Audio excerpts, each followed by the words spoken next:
I told you before we started recording that I absolutely loved your book, and I hope that you understand what I mean by this. Yeah. I both wanted to send it to every single person that I know and also wanted to throw it across the room. But I was like, books are precious, and so I would never throw a book across the room. But some of the stories that you tell in here and some of the instances, I think when people think about medical gaslighting, they will think of something that is extremely obvious or looks one way.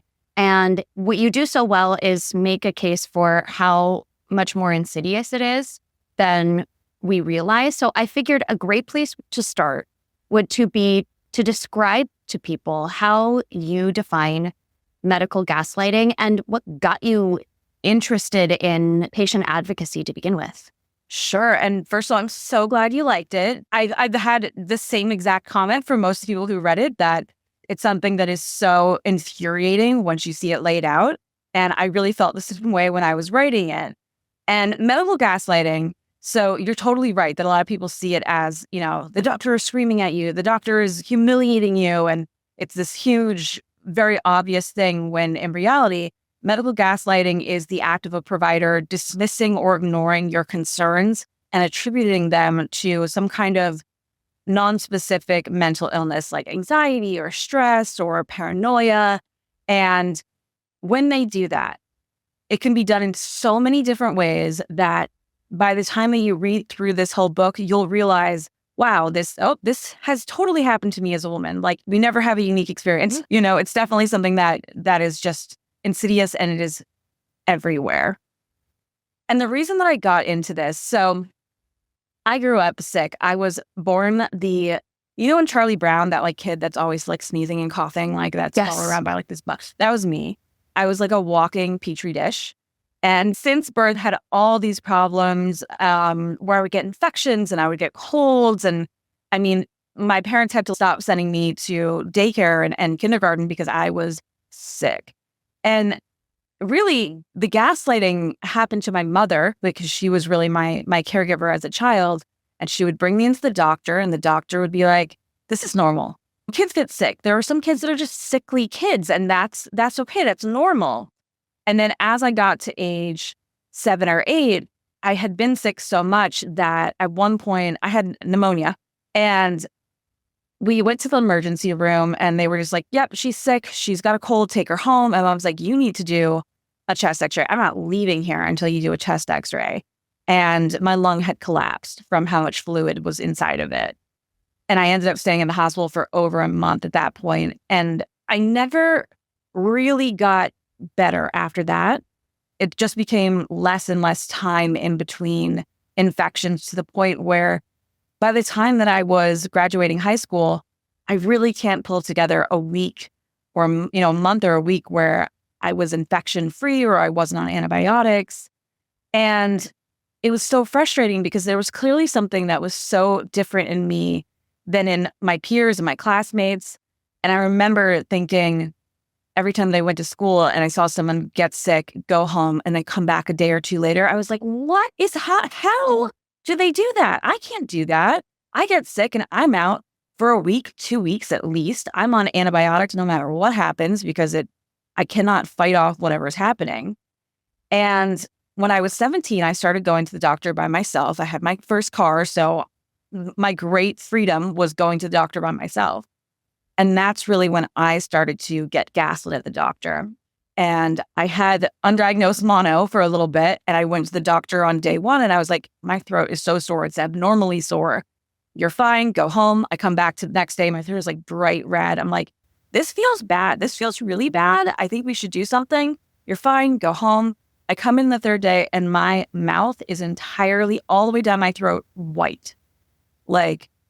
And that is how it was going, and finally they diagnosed me with Epstein-Barr. And then I had that for a year where I could only stay awake 4 hours every day until I graduated. So I was doing going to school, picking up my work, doing my schoolwork, going right to bed. And by the time I graduated high school, I was like, I can't do it. I can't be an adult like this. I couldn't go away to college. I couldn't imagine working or just living. I couldn't live like this. So I spent the next year, I went to community college and I spent the whole next year seeing every single doctor. Thank God I was on my parents' insurance, seeing every single doctor that would take me. And I had every test in the book run, and they could see it. Some of them would see like, yeah, something's wrong, but we're just can't put our finger on it. And then the majority of them, though, were nothing's wrong with you. This is crazy that you're going to so many doctors and trying to figure this out. Just go on and enjoy your life and be a normal college student. And I couldn't. And it got to the point where I was so depressed. I didn't want to get out of bed. And I was, sick as well. And I lived at the time with my parents in this 3-story walk-up townhouse. And I couldn't go up to the top floor at all because my lungs were so run down. And I didn't want to see any more doctors. I felt like I had exhausted everything and everyone. And then one day my stepdad went to Temple, and at Temple, he was saying a prayer for me. And afterwards, a doctor came up to him in Temple and was like, I'm an infectious disease doctor. I want to see your daughter. Bring her in. And this was the final answer for me. We ended up going, and I didn't want to go. Like, I was at that point where I had given up. My parents dragged me in, like, one arm over each shoulder. And after looking through everything, he's like, I think I know what's wrong with you. Let's run some tests. He called me a couple days later. He's like, get your butt to the hospital. You have no immune system. Like, it does not exist. And so I was diagnosed with this disease called hypogammaglobuline anemia, which is a big word. And it is a primary immune deficiency disease.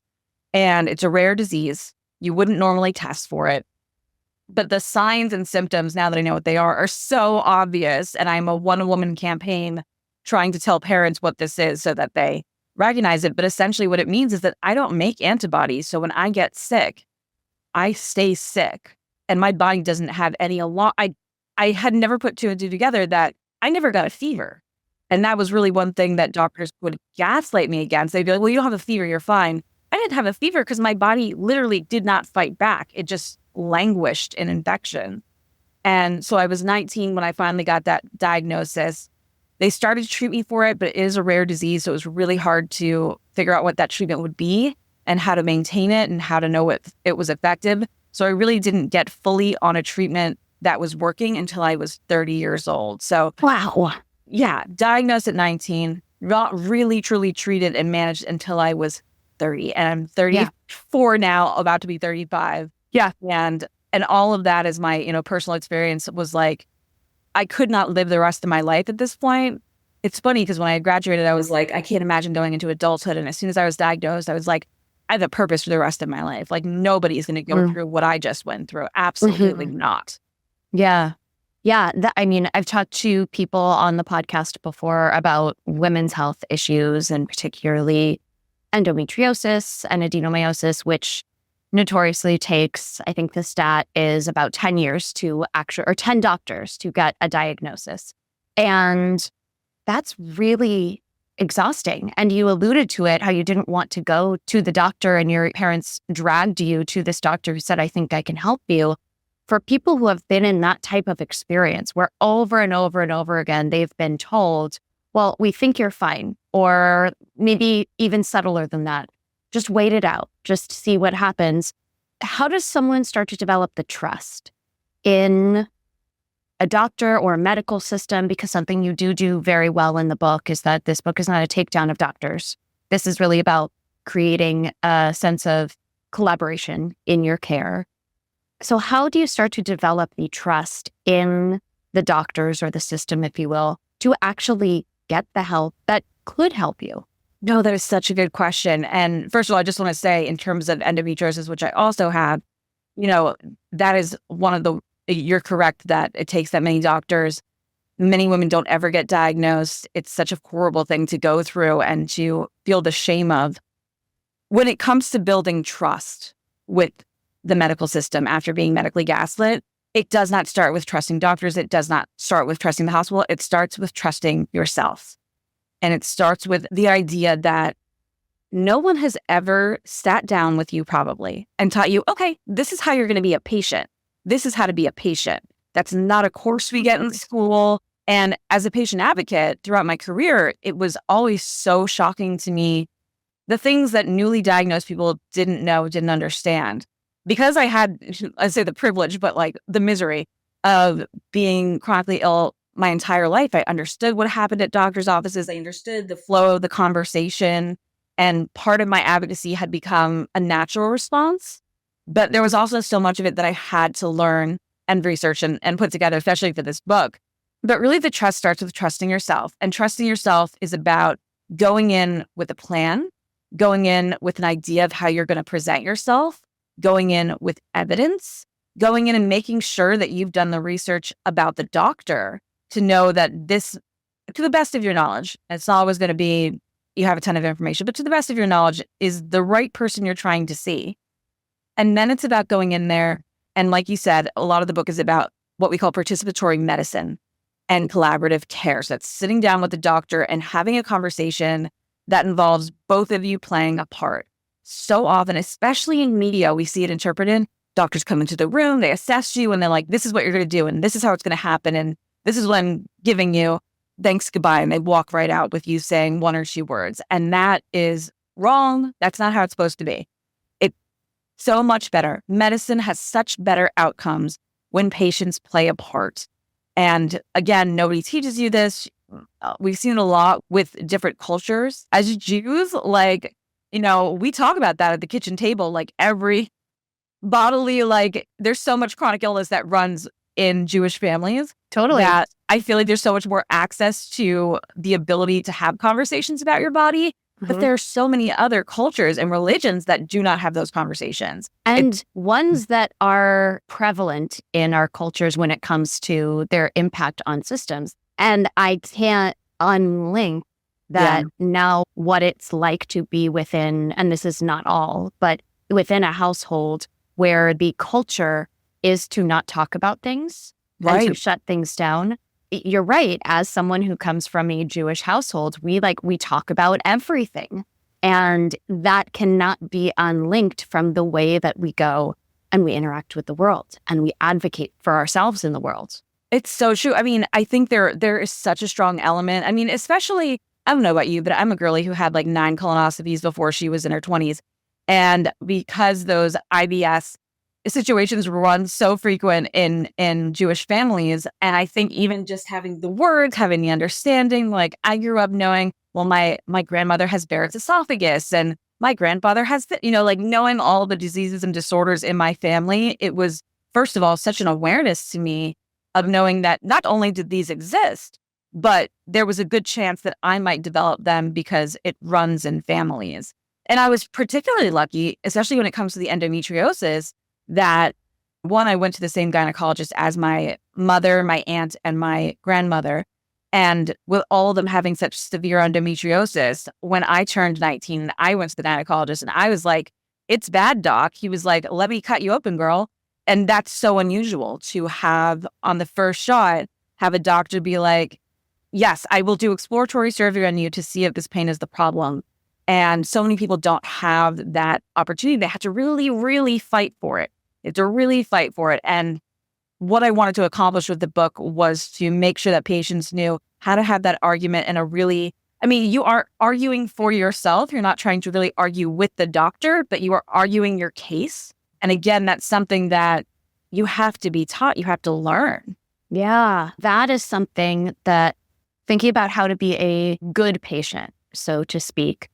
You're right. A lot of times when we think of doctors and sort of this idea that's been sold to us of our relationship with the medical system is it's one way, either way. It's either it's only the doctor or screw the doctors. I'm going to take care of all of this myself, especially I think now with social media and sort of the wellness industrial complex that has come up over the last few years. And just like so many things, it's not about those polar opposites. It's about working together. I love that you describe how to go in and advocate for yourself. And you describe bringing in lists or bringing in notes and being able to go in as a present and proactive patient. Can you talk about those nitty-gritty details a little? Yeah. So I like to really recognize the fact that we all learn differently, right? it was even like really deep in my mind when I was working on the book that like I told my publishers, like, we need an audiobook. Not everyone reads. Some people are listeners. I'm going to be doing interviews. Like there's just different ways that people learn. And the same is true for your doctors. So you could go into a doctor's office and you could have a thick binder. And this is working in the rare disease community. Oh man, I've seen some thick binders that to get through in a 15, 20-minute appointment, probably not as successful as you think it's going to be. And so a lot of advice that I went through was talking about how doctors can be different types of learners.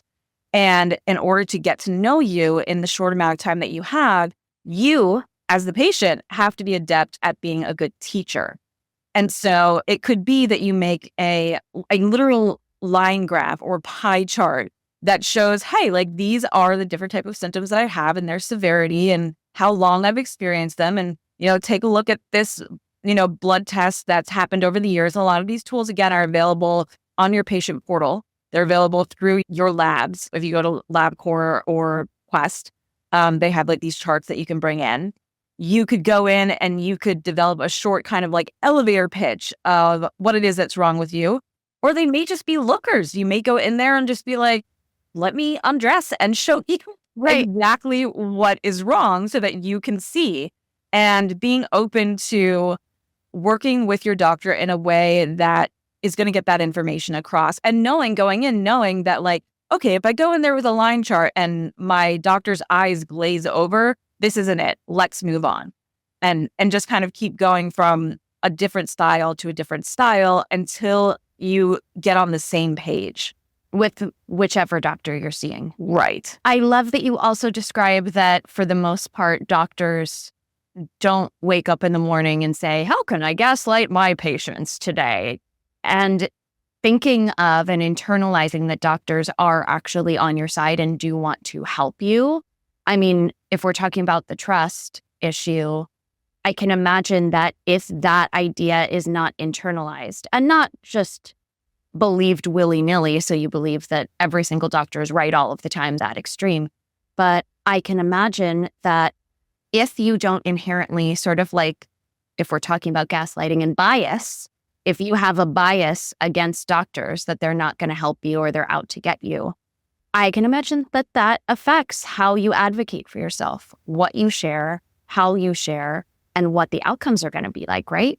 If you go into those situations and think that doctors are not on, right, that they want to help you, that they want to rush through you, that they're not on your side, then it's like, probably not going to share everything. You're probably not going to get undressed and say, look at these moles right here, Right. When it comes to, again, going back to trust, I think that so many people are scared off because they have one or two bad encounters, and that's enough. You really only need one really bad encounter with a doctor to completely turn you away, put you into the wellness industry and call it a day. I've seen it happen a million times over. Interestingly enough, I was the opposite way where I grew up with a lot of wellness culture as my main medicine. And as a result of my mom being gaslit about me, and we turned to wellness medicine, and when wellness medicine didn't work and really, you cannot avoid medical care throughout your life. In one situation or another, you might break your arm by accident and suddenly you're a patient. Anything could happen at any time. So you do want to have some kind of trust with the medical community in general. Of all people that have seen a lot of doctors and had bad experiences, I can promise you that I've seen probably hundreds of doctors throughout my life as a patient. And I've had probably the majority be bad experiences. Just unfortunately, that's the statistical way that it goes. The more experiences that you have as a patient, the more likely it is you're going to have a bad experience. But all that said, there are great doctors out there. And through this book, I really tried to help patients figure out, how do I figure out if that doctor is a great doctor or if they're someone that is not going to be, I walked into the wrong room. Oops, I need to leave.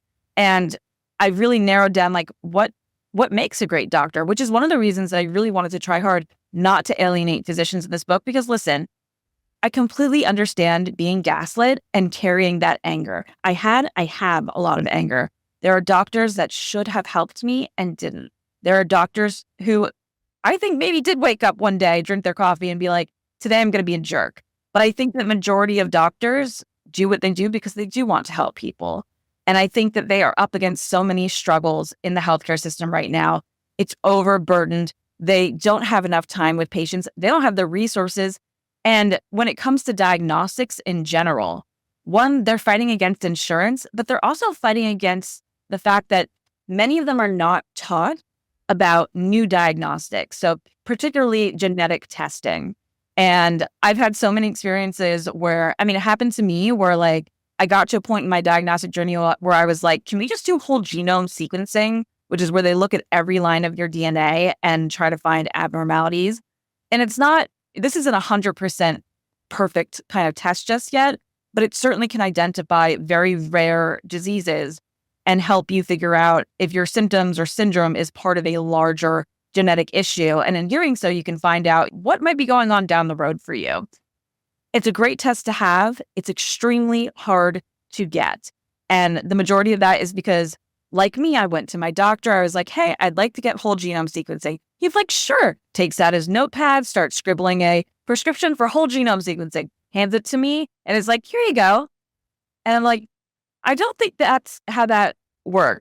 And a lot of people don't understand that as well, because it's really not public information. But when you have whole genome sequencing, that's something, one, that you can really only get at a large, like university-based hospital, because there's a genetics department that has to have the kind of machinery that they need to look through all of that and process that data.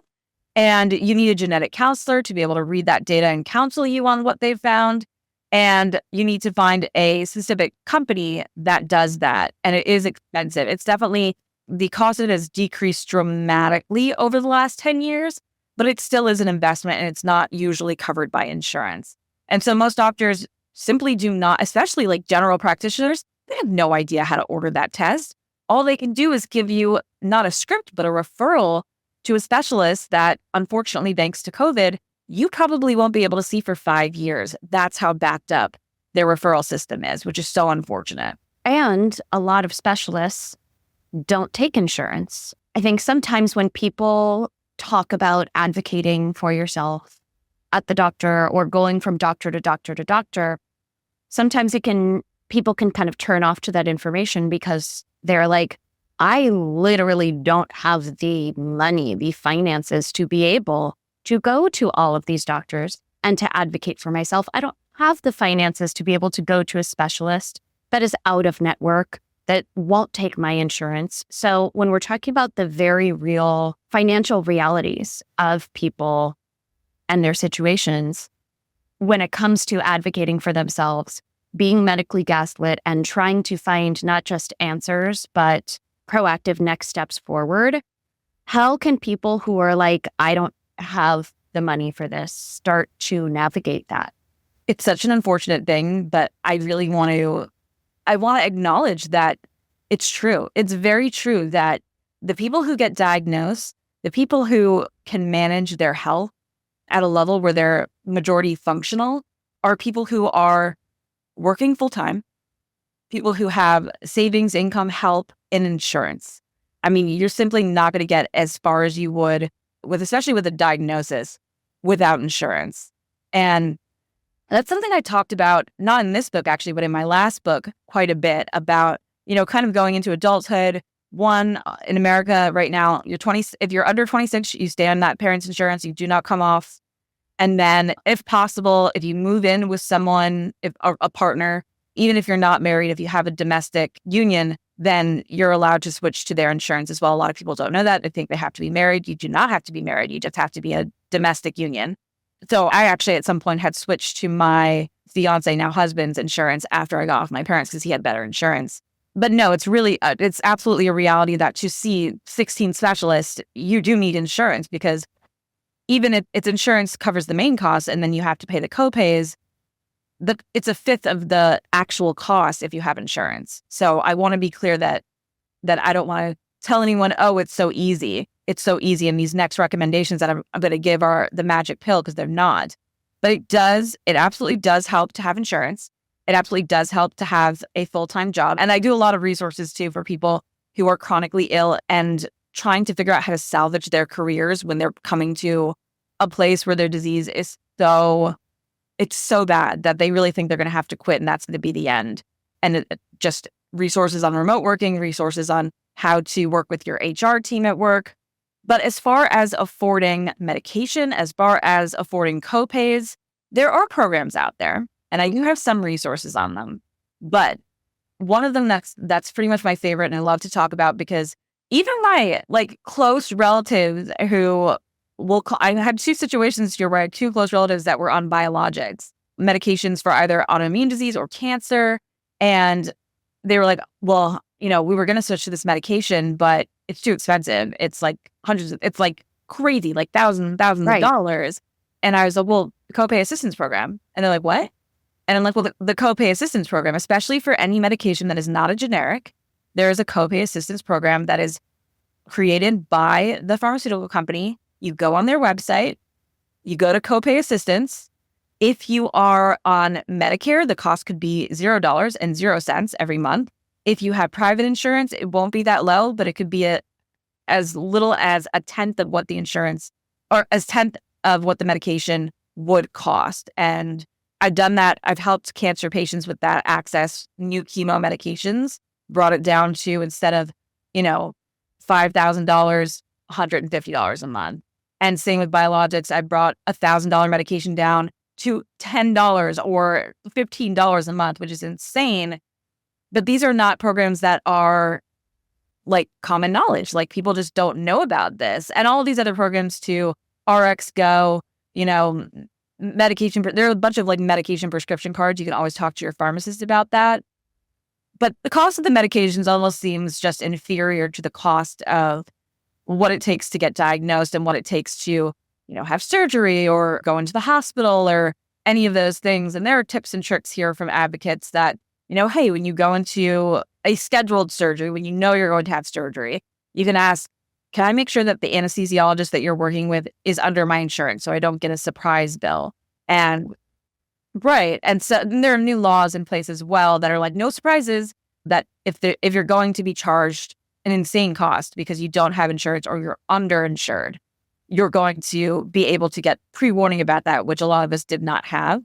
Some other things I like to mention as well is that there are a lot of hospital systems that if you end up having let's say you do have private insurance and whoops, you had a major surgery in February and now you've met your $3,000 deductible, but it's all towards this hospital for that surgery.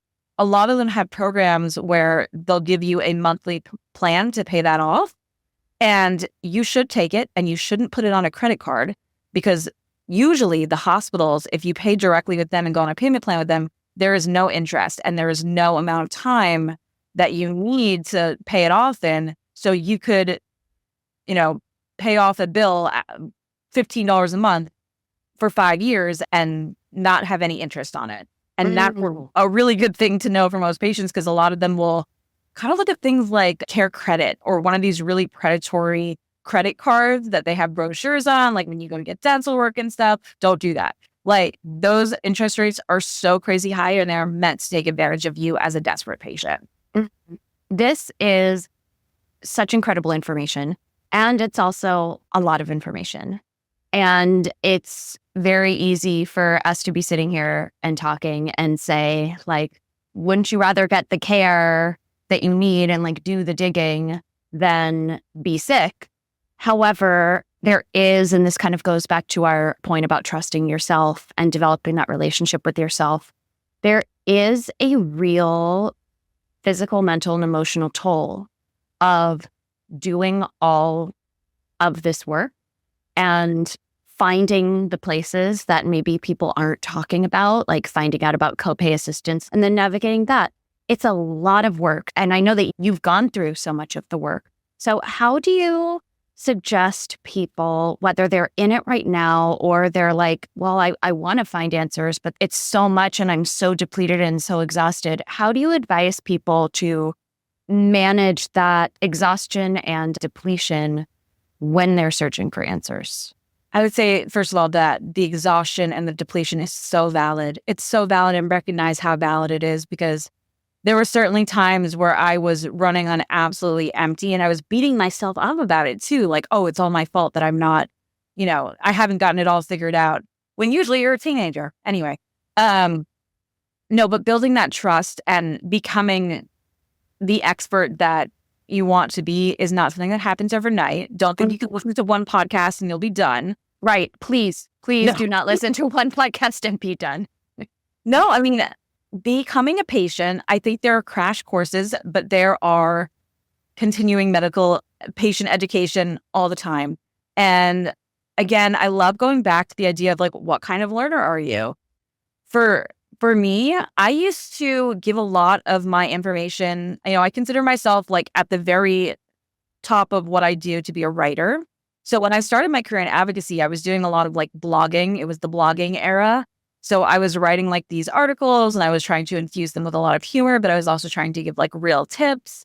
And then over time, we transitioned into social media and I realized, oh my God, I love making videos. And I just feel like that's so much more accessible for so many people to be able to listen instead of read. And I think what I do for work is I'm a patient advocacy strategist.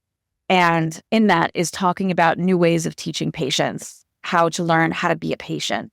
And I work with healthcare companies, pharmaceutical companies, nonprofit organizations who for the longest time taught their patients through these really archaic, like public service announcement kind of type things, like a slogan or what, but it's not as effective as going on TikTok or going on Instagram and using influencers. And so I think that especially for patients who are extremely strung out, if you're not emotionally and mentally available to act like a student at the moment, you can always get online and look at short videos.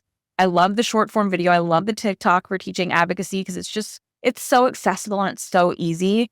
But a lot of what I want to impart is that there will be so many opportunities for you to be your own hero when it comes to your healthcare journey. You will be able to save yourself. And I think that's such an exciting thing to look forward to in your journey, is that like, you are going to learn the tools. You are going to be able to do this. You will be an advocate for yourself in the exam room. Like, the tools are there. You're going to learn them. And not only are you going to learn them, but you're going to be the advocate for your family. Like, you're going to teach your mother, you're going to teach your sister. Like, this is such an exciting thing to embark on. And I try to keep that fresh in people's minds because there is absolutely such a thing as patient burnout. And we see both advocacy burnout, where people who are like literal patient advocates, they work with people who are, there's a lot of death in this career. There's a lot of extreme suffering. And we just kind of have to stop, appreciate that is absolutely part of life. And as a patient, there will be times when you will suffer. There will be times where you will suffer and you will learn. But you will get to a point either in your personal journey or your career patient advocacy where you will be reminded again, lives can be saved, lives can be improved. And especially in this book, we had this quote at the end. It was a women's suffrage quote about bread and roses too. Women deserve bread and roses too. And bread being home, safety, survival, and roses art, relationships like joy, love, like things like that. And I think that that's so true. We're all deserving of that. And there's so much of that can be acquired once you're able to nail down that bread. And so a lot of the tools that you're going to teach, it's going to be about bread. It's going to be about trying to figure out how to be an advocate for yourself, how to use these tools, how to make sure that you have all the medications that you need, the diagnoses that you need, that you understand what's happening to you so that you can go out and have the things that you want. And personally, I just know that when I was in the thick of my illness and I was fighting for myself, I was really, really fighting. Like, I was doing it for a reason. And I talk about that in the book too, that I want to grow old with my husband. And as you heard before we started this podcast, I have 2 screaming, crazy, wonderful poodles. And in order to enjoy them in my life and be able to do what I want in my life, I have to manage my disease. And I had to educate myself on all the ways to do that. You talked about being an informed patient and being the best patient possible. Let's say that you are a doctor and a new patient walks in the room and you have whatever it is, a minimal amount of time with them, but they end up walking out of that room and you're like, that is the best patient that I have ever met. Can you walk us through what that patient would look like, sound like, and act like? Oh my God, I love this question. Yes. So they walk into the room, they're wearing plain clothing. They're wearing clothing with no logos. They're wearing clothing that does not in any way give up an idea of who they are or what they do or anything, because you are judged immediately. Immediately you are judged. There's nothing particularly like unusual about their accessories, their clothing, their purse, anything like that. It's just like a person. So the doctor kind of has to go in and be like, oh, I got to figure out who is this person? I have no opinion because I just walked in and they're just a person. I have nothing to go off of. So that's number one. That's what they look like. What they sound like is going to be even tone. It's so hard because I think the thing that most patients experience before they go into these appointments is terrible anxiety, or they're in terrible pain because they're at the doctor. And to be able to shield yourself and hold yourself in that pain back just for a moment while you have this conversation, it's so hard. It's such an incredibly hard thing to do, but it is so incredibly important because, again, it's something that can be weaponized against you if they walk into the room and you are not in control of yourself. So you don't want to be mean. You don't want to go in there and yell at anyone. You don't want to go in there and dump all your frustration on the doctor. And again, I talk as well a lot about like, what is medical gaslighting and what is the shitty American healthcare system? The fact that you had to wait 3 hours to see this doctor when you had an appointment, unfortunately, that's the shitty American healthcare system, but that is not medical gaslighting. So your problem is with the American healthcare system. It's not with this doctor. So do your best to just try and go in there and not dump all that frustration on the doctor, because you only have so much time. And in that 15, 20 minutes, you got to get right down to business. So what do you say? You get right down to business. Hi, thanks so much for seeing me. Here's what's going on. And that's when you refer to your evidence. So you could begin to tell the story, no emotions. This is happening. This is when it started. This is how much worse it's gotten. And then you can say, I have some documents. Do you want to take a look? Or do you just want me to keep going and try to get a feel for what their style of learning is? You're going to go over your situation. And then the doctor, hopefully, is going to suggest something, right? They're going to suggest, well, I think we should do this test. And I think that we should, start on this medication. Why? Ask your questions. Like, why this test? What will this test show us? And what will it not show us? Because I'm really concerned that I might have this because this runs in my family. Or, you can even say, I read online and I feel like this might be the thing. And this is a great way to tell if they're a good doctor, is them either saying, don't worry that I know what I'm doing. That's not great. That's interesting. Okay, well, we'll do this test that will cover whether or not you're having this symptom or you're having this issue.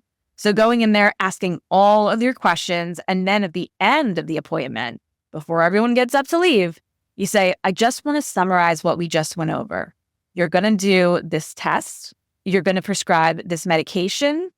If it doesn't work out, if I'm not experiencing any relief within this amount of time, do you want me to contact you on the portal? Do you want me to call the office? Do you have another medication in mind after this that we would try? And go over those final thoughts just as if you were in a business meeting, like right down to the agenda, the conclusion, the deliverables, and then thank you for your time. See you when I see you. A+, Oscar worthy. Oh, thank you. And that's, I think that even starting out, and I love that you, at the very beginning of the book, you say, I am a feminist. This is not a feminist manifesto. Because yes, especially when we're talking about women coming into situations and coming into doctors, and the amount of women who have been either misdiagnosed, mistreated, medically gaslit, any of the sort of like cornucopia of options of things that women have gone through at doctors. A lot of times, many of us, and I'm speaking from experience here, will go in and we will have, I'm going to make it personal here. I will have a fire around figuring things out because I've not gotten answers. But going in with that plan of, you're not wearing any sort of labels or personality identifying clothes. I mean, that is such a simple but like mind-blowing tip, which might go against some more feminist advice of like, you should be able to be taken seriously. whatever you're wearing. The fact is, we live in the shitty American health system. It's so true. People think I'm going to go in there. I'm going to have my hair dyed a certain color. I'm going to be wearing a certain type of jewelry and a certain type of outfit. And that's what I'm comfortable in. And this is who I am. You're going to be treated differently. That's just it. Assumptions will be made about you. And that is the truth. I want you to live long enough to figure out what's wrong with you. You might have to adapt to the situation in order to survive and look the kind of way you want to look. But I'm telling you, full stop, you will be judged and it could impact your care. And that's not saying to people, don't dye your hair, don't do this, don't do that. And it's not policing tone or policing any of those things. However, I think it's even more important for people to be aware of the biases that exist. And that's just in general, right? That's in the world when it comes to ageism, racism, anti-Semitism, any of these things. There are biases that exist in the world. And unfortunately, we can't just snap our fingers and make them go away. So what can we do to have agency in these situations so that hopefully over time, those biases dissipate and then maybe one day they're non-existent. Right. However, it is such a delicate dance of like, it's not our responsibility to deal with other people's bullshit. Yeah. However, it is our responsibility to ourselves to be our own best ally, our own best advocate in the face of very big and very real struggles that exist within the system. Yes. And when you talk about like walking in and having the fire, the anger, like the rage of all from before this appointment, I think as well, one thing that's been so much worse with COVID is like, you've waited months. You waited months to get into this appointment. And like the issue was urgent months ago. And now it's so much worse. Even for myself, I had just very recently my 9th endometriosis surgery. And I went in. I'm getting a radical hysterectomy in 6 months. So hopefully that'll be a bit better. But I went in 3 months before the surgery and I was like, I'm in pain. We need to do this again. Like, we need to get going. And they were like, great, we'll get you on the schedule as soon as possible. The soonest possible was 3 months, even though I was in 10 out of 10 pain. And when I went to the pre-op appointment, like a couple of days before, I was so angry. I was so furious that I had been forced, my surgeons knowing how much pain I was in, that I had been forced to wait this long. It feels like a really personal attack. And like, why didn't you advocate for me to get in sooner when you knew that I was in pain? And again, this is everyone. Like, why didn't you get me in sooner? Why did you make me wait 3 hours in the waiting room? Why this? Why that? It's generally not the doctor. It's generally not the doctor that made you wait. It is the system. It is, unfortunately, all the other patients who've been on a waiting list also for 3 months that had to get in before you. So it's so easy to walk into that room, guns blazing, and just be like, I'm pissed. I'm so mad that you made me wait this long. You better fix my problem right now. You can't. It's awful. You cannot do that. Just the tip of the iceberg. There are patients that go in there and literally throw hands. And that is a felony. You can be as angry as you want, but you can never, never touch a healthcare worker. You shouldn't be screaming. You shouldn't be throwing a fit. It's okay to go out in the hallway and cry. It's okay to go out in the car afterwards and just like pound on your steering wheel. It's okay to just have the breakdown because you deserve the breakdown. It's an extremely frustrating situation that you didn't do anything to deserve, but you can't have it in front of the doctor because it will affect your care. That's such valuable advice and really, really hard to implement. I mean, the patient-doctor relationship is just that. It's a relationship, right? And relationships are relationships, and relationships are complicated. We're both married individuals, and I have a wonderful marriage, but I can't tell you that it's without conflict. Like, you learn how to have healthy conflict and healthy dialogue and how not to get activated and blow up at one another. And so I'm almost thinking like, oh, I wonder if it would be useful for people who maybe feel nervous about being able to hold that sort of more steady ground in a doctor's office to ask themselves, like, where can I practice these skills outside of the doctor's office? In what relationships and what scenarios? And that really is the thing too, is practice. The first time you go into a doctor and the feeling happens and it's going to happen, like, you might not react the way that you hope that you would react. you might have a situation where you go in there and you cry. And I actually wrote a section in the book where I'm like, oops, I'm crying. Now what? Because I knew I wasn't supposed to do that, but I did. And, kind of tools and advice that was just like, all right, you cried. It sucks, but okay, let's pull it together. We need to refocus.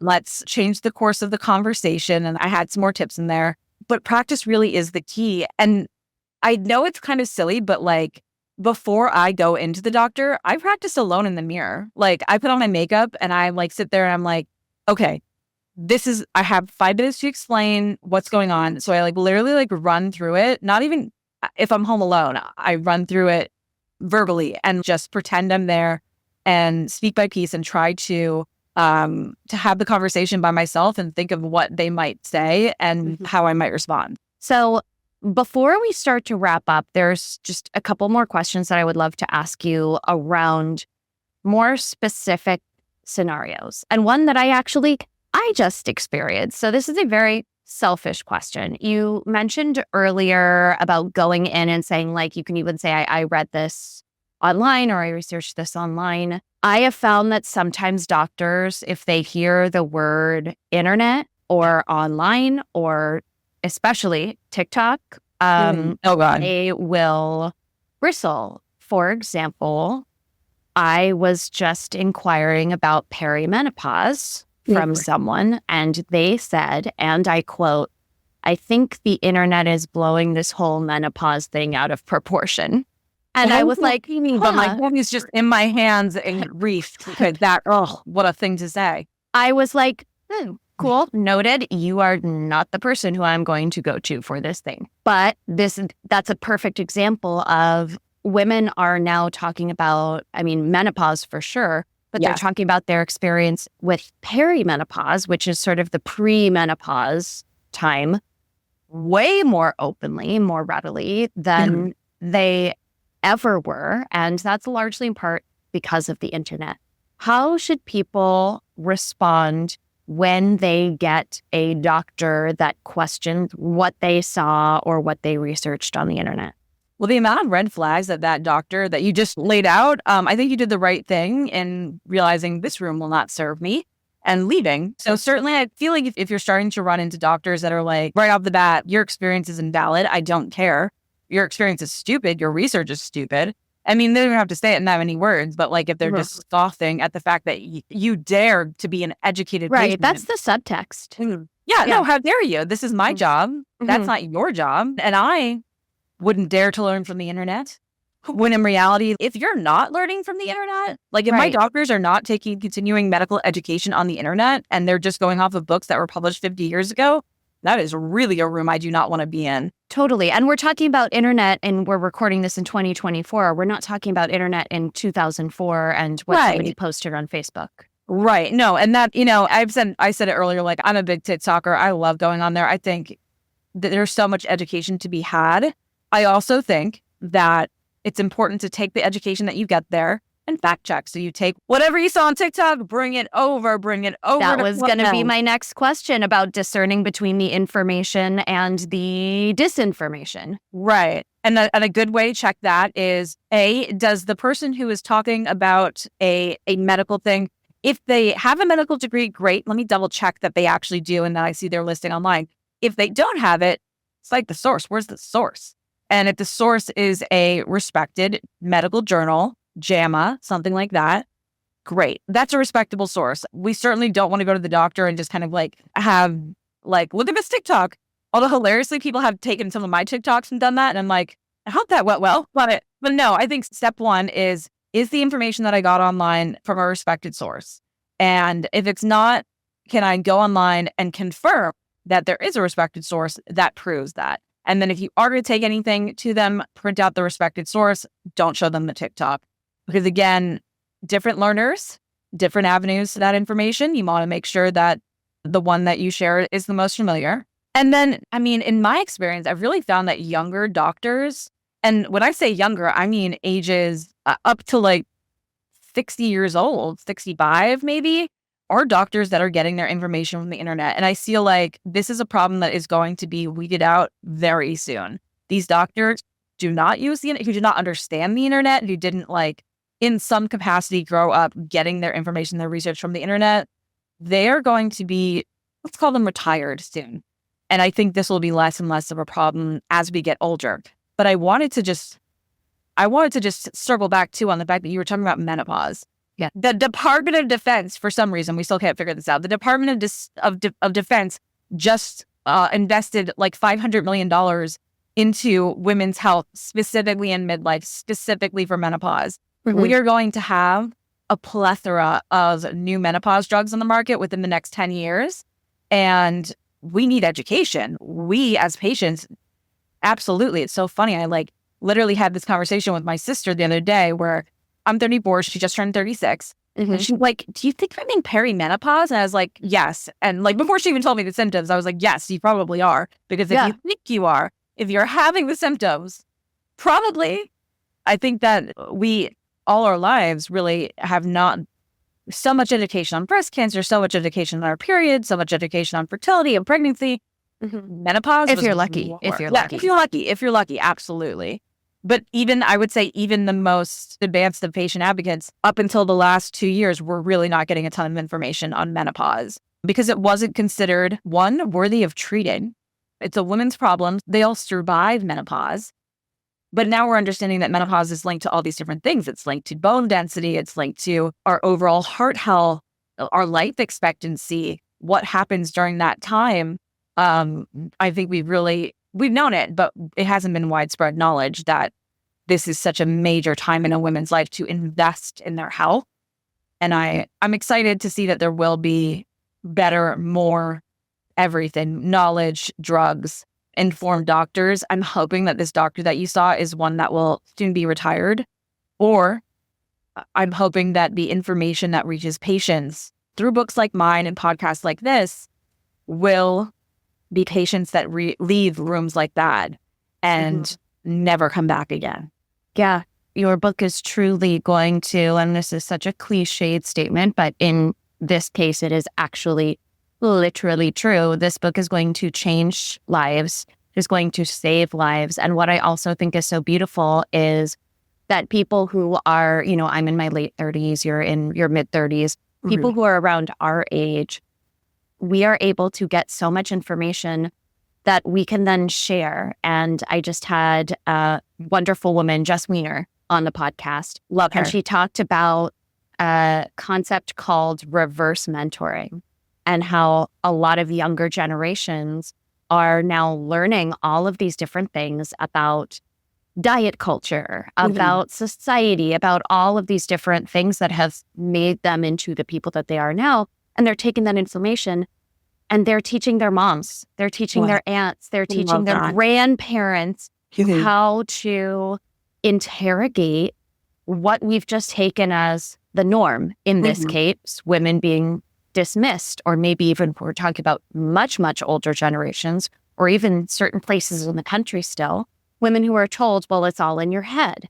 And what I think is so beautiful about the work that you do, the mediums through which you do your work, and the way that you present your work is that there's going to be a lot of women in particular, all genders, but particularly women, who get so much information and feel so empowered because of your work, and then pass it along to the older generations, like my mother, who just learned that postmenopausal can be any time after menopause versus the last 2 years. I love that. Thank you. That truly has been the mission, I think, since day one. I mean, with all my advocacy, but certainly with the book, that this would be one as accessible as possible, because I think every woman can be the best advocate for herself. And I love that too, that you can be the best advocate for your parents and for the, next generation of children's, for your nieces, it's something that I think is so translatable through the generations. And I mean, I agree. I try to help my mom too. I think that going to appointments with even your friends, as they're learning, to sit in the room and be there for them, with them, as an advocate beside them, it should be more normalized, and it should be so much more a part of the culture to take this on together.